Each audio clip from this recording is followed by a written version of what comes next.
In today's video, I'm going to teach you how to fix edit with Elementor button missing. If you're trying to edit a post and that familiar edit with Elementor button isn't showing up, don't worry. This is usually just a settings issue and it's quick to fix. Start by opening your WordPress website and signing into your dashboard. Head over to Posts and open any specific post where you notice the problem.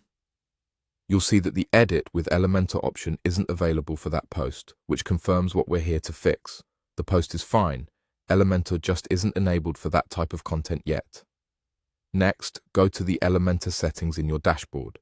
You'll find this in the left-hand menu under Elementor, then Settings. This is where Elementor controls which parts of your site it can edit.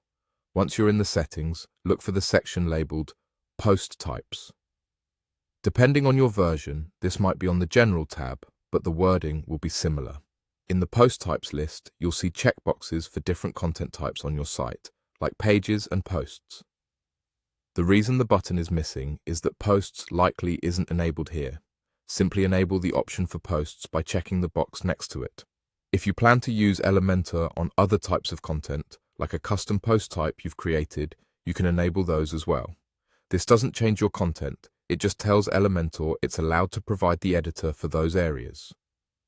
After enabling the post type you want, scroll down and click Save Changes. This is important. Your settings won't take effect until you save. Once saved, go back to Posts and open the same post you checked earlier. Refresh the page if it was already open.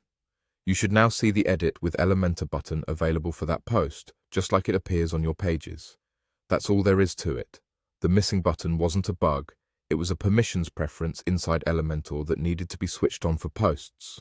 Now that it's enabled, you can build and edit your blog posts using the Elementor editor with all the widgets and styling options you're used to.